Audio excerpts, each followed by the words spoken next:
This is a responsibility of the state to provide the facilities to the victim and the witness. जो state है उसकी पूरी responsibility है कि उसको सारी जो चीज़ें वो प्रोवाइड कराए, यहाँ तक कि घर से जा से लेके वहाँ तक कोर्ट तक जाने का खर्चा, आने का खर्चा, रहने का खर्चा, सब कुछ वो दे और विटनेस को सुरक्षा मुहैया कराए, उसको सुरक्षा महसूस कराए। जय भीम, जय भारत, जय संविधान। मैं गौतम रत्ना अम्बेडकर नेशन चैनल से, और आज हमारे स्टूडियो में जो हमारे गेस्ट हैं सुजीत सम्राट जी, जो सुप्रीम कोर्ट के एडवोकेट हैं, सीनियर लॉयर हैं और बहुजन एक्टिविस्ट हैं, जो ख़ास तौर से SC ST माइनॉरिटी और फीमेल्स या महिलाओं के ऊपर जो अत्याचार और शोषण होता है उसके केस भी वो अपनी तरफ से बिल्कुल फ्री में कोर्ट में जाने के लिए भी तैयार रहते हैं और उनको जागरूक करने के लिए भी काम कर रहे हैं। सर, मेरा जो पीछे जो मैं एक अपडेट देखा, एक तो सुप्रीम कोर्ट का जो एक डिसीजन आया है कि अगर आपको कोई बंद कमरे में मारता है, पीटता है या जाति सूचक शब्दों का इस्तेमाल करता है SC ST के साथ, तो सुप्रीम कोर्ट ने उसमें दिया है कि उसके ऊपर SC ST केस नहीं लगाया जाएगा। और वैसा ही पीछे इलाहाबाद हाई कोर्ट ने भी उस SC ST एक्ट को कमज़ोर करने का काम किया है कि उसमें उन्होंने लिखा है कि अब उसको पहले बेल नहीं मिलती थी उसको, और अब उन्होंने सुप्रीम कोर्ट ने डिसीजन दिया है कि पहले उसकी अगर जांच में पाया जाता है, इनिशियल जांच में, कि भाई वो SC ST केस नहीं बनता है तो उसको बेल दे दी जाए। और आप भी जानते हैं पूरे देश में जो लोग ग्रामीण में लोग रहते हैं, ख़ास तौर से ग्रामीण में, यूपी या स्टेट लेवल के शहर में या बड़े शहर में नहीं रहते हैं, छोटे शहर में रहते हैं, वहाँ पे इस तरह की आम घटना है कि साथ घटना हो जाएगी तो सामने वाला जो दूसरे जनरल कास्ट के जो लोग हैं, जो ख़ास तौर से मनुवादी सिस्टम में बिलीव करते हैं, कास्टिंग सिस्टम को आज भी जारी रखना चाहते हैं, वो वैसे ही दबा देते हैं, उसके विटनेस वैसे ही तोड़ देते हैं कि वो जा करके थाने में गवाही भी नहीं देता है। तो ये इस तरह की जो दोनों कोर्ट ने जो डिसीजंस आए हैं कोर्ट के, आप किस तरह से देखते हैं इसको, और इसको किस तरह से देखते हैं, प्लस इसका सॉल्यूशन क्या है और बहुजन समाज को उसके लिए क्या तैयारी करनी चाहिए? देखिए, आपको समझना पड़ेगा, जब देश आज़ाद हुआ तो बाबा साहब डॉक्टर अम्बेडकर ने संविधान बनाया तो उसमें आर्टिकल 17 है। आर्टिकल 17 कहता है अनटचेबिलिटी अबॉलिश की बात करता है कि इस देश में जितनी भी प्रकार की अनटचेबिलिटी हैं, छुआछात हैं, उन सबको आज से ख़त्म कर दिया जाता है। और कोई भी अनटचेबिलिटी करेगा तो वो क्रिमिनल एक्ट माना जाएगा, उसको पनिश होना पड़ेगा। मगर देश की संविधान के लागू होने के बाद भी लंबे समय तक ये समाज में रहा कि लोग एक दूसरे से नफरत करते रहे, एक दूसरे से छुआछात करते रहे और अनटचेबिलिटी करते रहे, डिस्क्रिमिनेशन होता रहा। तो जब सरकारों ने देखा कि भाई जो SC ST लोग हैं उन पर बहुत अत्याचार होते हैं और कोई उनके लिए कोई ऐसा कानून नहीं है, तो SC ST prevention atrocities act 1989 में कानून आया। हाँ। उसके बाद में उसमें प्रोविजन करे गए कि कोई भी SC ST के बंदे के साथ में या किसी भी ऐसे बंदे के साथ में जो SC ST नहीं है, वो अगर करेगा तो इसमें पनिशमेंट होगा, स्पेशल कोर्ट्स होंगे, इनको फाइनेंशियल मदद भी दी जाएगी और कोई एंटीसिपेटरी बेल नहीं होगी, सीधा उसको जेल जाना पड़ेगा। टफ एक कानून बनाया क्योंकि उस पर उसकी रिक्वायरमेंट थी, चरम पे था, आज भी चरम पे, उस दिन भी चरम पे था। ये धीरे धीरे चलता रहा और धीरे धीरे जो इसको इम्प्लीमेंट करने वाली जो जितनी भी संस्थाएं हैं, जैसे कोर्ट्स हैं, पुलिस है, वो उसका वॉल्यूशन हमेशा से करते आए हैं। और सुप्रीम कोर्ट ने कई बार बोला है कि भाई जो SC ST prevention atrocities act है उसकी पूरी गाइडलाइंस लगनी चाहिए कि कोई किसी के साथ में भेदभाव नहीं करेगा। आए दिन आप देखेंगे समाज में, आए दिन आप देखेंगे तो ऑफिसों में आज भी भेदभाव होता है जाति के नाम पर। जब ये कानून बना तो इनको बड़ी अफसोस हुआ इन लोगों को कि भाई ऐसा कानून बन गया, अब तो हम इन पर शोषण नहीं कर सकते, इनकी ज़मीन को नहीं छीन सकते, इनकी बहन बेटियों के साथ रेप नहीं कर सकते, ये इनका और शोषण नहीं कर सकते। तो ये सोचते रहे कि जब इनकी सरकार आएगी तो इसको ख़त्म करने का काम करेंगे। अब इन्होंने सोचा कि हम डायरेक्ट अगर इसको ख़त्म करने का काम करेंगे तो जितने भी SC ST के लोग हैं वो सड़कों पर आ जाएंगे, क्योंकि उनकी तादाद जो है वो करोड़ों में है, 35-40 लोग करोड़ लोग हैं देश के अंदर।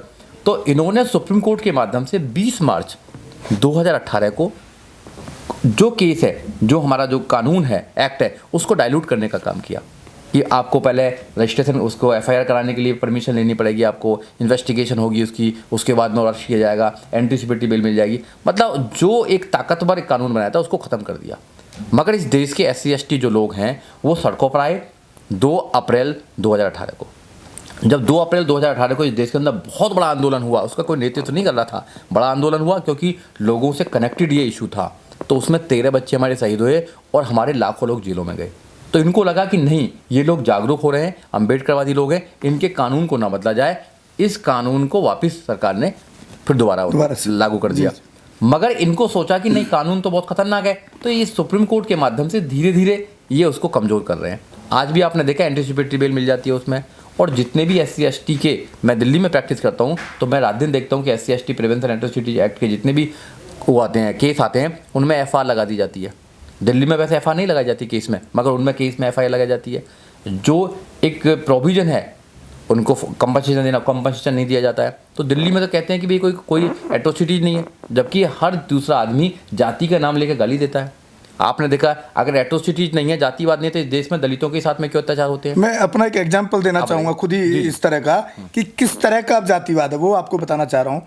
मैं रेंट पे रहता हूँ, जिस एरिया में रहता हूँ वसुंधरा एनक्लेव दिल्ली वाले में, मुझे सिर्फ 6 महीने घर नहीं मिलता है रेंट का, इसलिए कि मैं प्रॉपर्टी डीलर को जब मैं घर देखने जाता हूँ या जिसका घर देखता हूँ उसको ये बात कंडीशन लगाता हूँ अपनी कि भाई मैं बाबा साहब भीमराव अंबेडकर फॉलोअर हूँ, बुद्धिस्ट हूँ, और मेरे घर में स्टैचू रहती है। कल को आपको कोई ऑब्जेक्शन करो तो 11 महीने का एक रेंट एग्रीमेंट होता है, लेकिन उसमें एक कॉमन क्लॉज होता है कि भाई आप 1 महीने बाद कभी भी आपसे खाली कराएगा। तो मैं तो एक फैमिली वाला, मैं कहाँ जाता? तो मुझे जब मैं ये करने जाता हूँ सब रेट तय हो जाता है, सब कुछ फाइनल हो जाता है। जैसे ही जब मैं ये बात बताता हूँ कि भाई मैं बाबा साहब अंबेडकर का फॉलोवर हूँ, मेरे घर में स्टैचू रहती है, तो वो बैकआउट कर जाता है इनडायरेक्टली, बोलता है नहीं, आपसे ज़्यादा हमारे को किराया मिल रहा है, और 2 लोगों से बात चल रही थी, आपसे भी और दूसरे से भी, तो अभी हमको 1-2 दिन सोचने का टाइम दो। 6 महीने तक मुझे घर नहीं मिलता है। तो आप ये सोचिए कि जब मेरे जैसे लेवल के आदमी के साथ, जो एक इलेक्ट्रॉनिक मीडिया में है, फिल्म लाइन से है और पैसे की कमी भी नहीं है, तो अगर उसके साथ इस तरह का इनडायरेक्टली जातिवाद को झेलता है, तो जो एक पुअर, जो बेचारे आर्थिक स्थिति में नहीं है, अच्छी स्थिति में, और या गांव में जो लोग रहते हैं, उनके साथ क्या स्थिति होती होगी। तो ये सुप्रीम कोर्ट का जो ये इन्होंने जो बदलाव करने की कोशिश की है, तो मैं समझता हूँ ये बहुत ही मेरे हिसाब से तो गलत डिसीजन है सर। नहीं, बिल्कुल, आपने अपना जो अनुभव बताया है, ये लाखों लोगों का अनुभव है। जब तुम रेंट पे अपना रूम लेने जाओगे तो आपको सबसे पहले जाति पूछी जाएगी, आप किस जाति की है। आप जो भी काम करेंगे देश के अंदर, जाति पूछी जाएगी। अगर आप जाति टाइटल से पहले तो पता लग जाता है, अगर किसी वजह से टाइटल से नहीं पता लगा तो आपको डायरेक्टली पूछेगा कि आप कौन सी जाति के हैं। तो जाति तो हर जगह है, मगर जाति के नाम पर जो शोषण हो रहा है, हम उसकी बात कर रहे हैं। SC ST एट्रोसिटी एक्ट की बात हम कर रहे हैं। ये भी एक शोषण ही है कि जाति के नाम पर आप किसी को प्रताड़ित करें, आप जाति के नाम पर किसी को कमरा ना दें, जाति के नाम पर आप किसी के जो व्यवसाय कर रहा है उसको आप ठप कर दें। ये भी एक प्रकार से व्यवसाय है। हाँ, व्यवसाय की बात की तो वो भी हुआ है मेरे साथ, वो भी आपके साथ हुआ है। तो मैं आगे बताना चाहता हूँ कि जो सुप्रीम कोर्ट जो बार बार इसको कमज़ोर करने का है, सुप्रीम कोर्ट के जजों को ज़रा बाहर आना चाहिए, देखना चाहिए देश के अंदर कितना जातिवाद है। आज यहाँ पर जो SC ST के लोग हैं, आपने देखा होगा SC ST उत्तर प्रदेश के अंदर ही कि एक लड़का घोड़ी पर बारात चलाना चाहता है, मगर उसको चढ़ने नहीं दिया जाता, नहीं चढ़ने दिया जाता, मगर हाई कोर्ट से परमिशन लेकर आता है, उसके बाद चढ़ाई जाती है। एक लड़का, उसके बाद भी उसको रूट कर दिया जाता है, भाई इस रूट से जाओगे, इधर से नहीं जाना है आपको। इस देश में अगर तुम मोटरसाइकिल पे चलोगे तो कत्ल कर दिया जाता है। इस देश के अंदर दलित अगर हो, तुम SC ST हो, अगर तुम अच्छे कपड़े पहनोगे तो आपको टोंट किया जाएगा, आप चश्मे लगाओगे टोंट किया जाएगा, आप टाई लगाओगे, कोट पहनोगे तो आपको टोंट किया जाएगा, आप मूँछों को अगर ऊपर ताप दे दोगे तो आपको टोंट किया जाएगा। ये क्या जातिवाद नहीं है क्या? आप जो करेंगे वो सब कुछ ठीक है। और इस देश के अंदर, जिस देश में बाबा साहब डॉक्टर अम्बेडकर का संविधान चलता है, उस बाबा साहब डॉक्टर अम्बेडकर को मानने वाले, फॉलो करने वाले अगर इस देश के अंदर अपना एक मुकाम बनाना चाहते हैं और अपना मान सम्मान से ज़िंदगी जीना चाहते हैं, तो आपके पेट में दर्द हो जाता है। तो आपके पेट में अगर दर्द हो जाता है तो उसका इलाज तुम्हारे पास नहीं है, अगर तुम कहोगे तो उसका इलाज भी हो जाएगा। तो मैं अपने बहुजन लोगों से कहना चाहता हूँ, नौजवान साथियों से कहना चाहता हूँ कि आप बाबा साहब को पढ़ें और मान सम्मान की ज़िंदगी जिएँ, मान सम्मान की ज़िंदगी जिएँ। ये जो जातिवाद करते हैं उसका जवाब दें और सड़कों पर निकलें, आप समाज का हिस्सा बने, बाबा साहब की जो टीम है उसका हिस्सा बने, और जब भी इस देश के अंदर एक क्रांति आ सकती है, जिसको हम बोलते हैं बाबा साहब डॉक्टर अम्बेडकर के विचारों की नीली क्रांति, जब भी आ सकती है। आप डरे नहीं किसी से भी, ये लाख कोशिश करें आपके कानूनों को कमज़ोर करने के लिए, मगर संविधान आपको अधिकार देता है। जो SC ST एट्रोसिटी एक्ट है वो आपको अधिकार देता है, उसको पढ़ें, उसको लागू कराएं। मैं रियली बोल रहा हूँ आपको, एट्रोसिटी जो है एक्ट है, जो SC ST एट्रोसिटी एक्ट 1989 का है, अगर उसका 25% भी इस देश में लागू हो जाए, अगर संविधान इस देश में 25% भी लागू हो जाए, तो हमारी ईमानदारी के साथ में आज तक इस देश के अंदर संविधान को लागू नहीं किया गया है। मैं एक और आर्टिकल बताना चाहूँगा आपको, आर्टिकल 21A फंडामेंटल राइट्स, 2000 अप्रैल 2010 में वो फंडामेंटल राइट्स बना। और फंडामेंटल राइट्स बनने के बाद उसमें कहा कि 6 साल से लेकर 14 साल तक के बच्चे को फ्री एंड कंपलसरी एजुकेशन दी जाएगी, क्वालिटी एजुकेशन दी जाएगी। इस देश के अंदर आंकड़ा है कि कितने लोग जो हैं अनपढ़ लोग हैं, हमारे बच्चों को एजुकेशन भी दी जा रही है। आपने एजुकेशन को डिवाइड कर दिया गया है कि जो अमीर लोग हैं उनके बच्चे अलग पढ़ेंगे और जो गरीब लोग हैं उनके बच्चे ऐसे स्कूल में पढ़ेंगे कि यहाँ पर सिर्फ वो मिड डे मील खाने जाएंगे, कटोरा भीख करने का काम कर रहे हो। ऐसे आपने हॉस्पिटल को चेंज कर दिया। हॉस्पिटल मेदांता जैसे हॉस्पिटल, अपोलो जैसे हॉस्पिटल, मैक जैसे हॉस्पिटल, उनके इलाज होंगे और हमारे कैसे इलाज होंगे जहाँ पर डॉक्टर भी नहीं बैठता है। तो इसका मतलब है कि आपने डिवाइड कर दिया देश को। तो देश में सरकार अच्छी नहीं है। आपको अपने अधिकारों के लिए लड़ना पड़ेगा, आपको बाहर निकलना पड़ेगा और जो आपके बाबा साहब डॉक्टर अम्बेडकर ने संविधान में आपके राइट्स दिए हैं उनको आपको छीनना पड़ेगा। और कैसे छीनने का रास्ता बाबा साहब डॉक्टर ने बताया, वोट का माध्यम है, अपनी सरकार बना लो और जिसकी सरकार होती है राज उसका होता है। अपनी सरकार बनाओ। आपके SC/ST प्रिवेंशन एट्रोसिटीज एक्ट भी लागू होगा, आपका संविधान भी लागू होगा, आपका रिजर्वेशन का जो मामला है वो भी आपका लागू होगा। सम्मान से ज़िंदगी जियोगे और जिन लोगों की राजनीति में पकड़ नहीं होती है, जिन लोगों की सोशल जड़ें मजबूत नहीं होती हैं, वो देश में सम्मान के साथ नहीं रह सकते हैं। ये लड़ाई सम्मान की लड़ाई है और जब सम्मान की लड़ाई होती है तो सब कुछ अपना नौछावर किया जाता है। नौजवानों को सामने आना चाहिए। सर, जिस तरह से 2 अप्रैल में लोग निकल के आए और जिस तरह से अभी इलाहाबाद और सुप्रीम कोर्ट ने कानून को कमज़ोर करने का काम किया है, तो जिस तरह से आपका नीली क्रांति एक बड़े लेवल पे ऑर्गेनाइजेशन चल रहा है सोशल मूवमेंट के लिए, तो आपका कोई एक्शन और प्लान आपका भी, या जो इस तरह के ऑर्गेनाइजेशंस हैं उनके साथ बैठ करके, उनके साथ मीटिंग करके इसके अगेंस्ट कोई ऐसा एजिटेशन का प्लान, एजेंडा आपके? नहीं, देखिए मैं लॉयर हूँ बाय द प्रोफेशन। तो मैंने एक प्लानिंग बनाई है, हमारी पूरी नीली क्रांति की जो टीम है उन्होंने प्लानिंग बनाई है कि पूरे देश में जितने भी हमारे लोग जो बहुजन समाज के जो वकील हैं उनको इकट्ठा किया जाए और उनको इन कानूनों के बारे में बताया जाए कि आप इस पर काम करें। और आप जब जस्टिस दिलाने की बात करते हैं तो मिलेगा। जैसे दिल्ली के अंदर हमने अभी एक लड़के को 7 लड़कों ने मार दिया गया था, 7 लड़कों ने मार दिया। पुलिस ने उसमें SC/ST एट्रोसिटी एक्ट नहीं लगाया क्योंकि उसको लगा दिल्ली में तो होता ही नहीं है, इसको पता ही नहीं था। मगर हमने उसमें लगवाने का काम किया। उस बच्चे के परिवार को 8 लाख रुपए दिलवाने का काम भी किया। बच्चा तो चला गया, हम उसका केस लड़ रहे हैं, वो जेल में है जितने कल्पिट से, और हम उनको सज़ा भी दिलाएंगे। ऐसा नहीं है कि नहीं दिलाएंगे, पर उसमें उनको जो बेनिफिट मिला है, उनके परिवार को जो मिला है, क्योंकि किराए पे रहती थी। तो अगर हमारे लोगों के साथ में एट्रोसिटीज हो रही है, पहले तो होनी नहीं चाहिए एट्रोसिटीज। क्यों है एट्रोसिटीज क्यों हो? अगर एट्रोसिटीज हो तो उसका प्रबंध होना चाहिए, सरकार उस पर एक्शन ले। और अभी 2016 में अमेंड भी हुआ था, ये SC/ST प्रिवेंशन एट्रोसिटीज एक्ट में एक अमेंड हुआ था, आर्टिकल 15A जोड़ा गया था। आर्टिकल 15 कहती है कि जो विक्टिम है, victim right of the victim and witnesses, क्योंकि जो विक्टिम है उसको लड़ाई लड़ना ही बहुत पड़ जाता है। तो ये स्टेट की, this is a responsibility of the state to provide the facilities to the victim and the witness. जो स्टेट है उसकी पूरी रेस्पॉन्सिबिलिटी है कि उसको सारी जो चीज़ें वो प्रोवाइड कराए, यहाँ तक कि घर से जा से लेके वहाँ तक कोर्ट तक जाने का खर्चा, आने का खर्चा, रहने का खर्चा, सब कुछ वो दे और विटनेस को सुरक्षा मुहैया कराए, उसको सुरक्षा महसूस कराए। यहाँ पे क्या करती है जो पुलिस है, सबसे पहले तो विक्टिम का ही वो उसको वो करती है, विक्टिमाइज करती है, उसको ही परेशान करती है। तो विक्टिम सोचता है कि यार जब पुलिस मुझे परेशान करी तो मैं कैसे न्याय, कोर्ट में जाके वकील उसको परेशान करते हैं। इतनी मोटी फीस नहीं है वकीलों के लिए, क्योंकि एक वकील अगर सुप्रीम कोर्ट, हाई कोर्ट में आप करें तो लाखों रुपया फीस कहाँ से आएगी? हमारे समाज में तो खाने के लिए पैसा नहीं है। इस देश के अंदर 80% जो लोग हैं 5,000 से कम कमाते हैं, वकीलों के लिए पैसा चाहिए। तो ऐसा कोई लीगल सिस्टम नहीं बनाया, तो लीगल सिस्टम को कमज़ोर किया गया, क्योंकि गरीब आदमी को तो लीगल सिस्टम से फ़ायदा होगा। अब लीगल सिस्टम अमीरों के लिए बना दिया गया है। अमीर जो कुछ भी कांड करते हैं उनको मेल मिल जाती है, एंटीसिपेट मेल मिल जाती है, वो हज़ारों करोड़ों रुपया को लूट के ले जाते हैं, तो उनको कुछ नहीं होता है। और हमारा आदमी अगर 500 रुपया भी अगर सरकार का होता है तो उसके नॉन मेलेबल वारंट हो जाते हैं, उसको जेल में भेज दिया जाता है। तो कानून कहाँ है? जो आर्टिकल 14 कहता है कि स्टेट जो है वो कानून के समक्ष जो है सब समान है और कानून का प्रोटेक्शन सबको समान है, तो यहाँ तो जो उसकी जो कल्पना है संविधान में वो तो ख़त्म हो जाती है।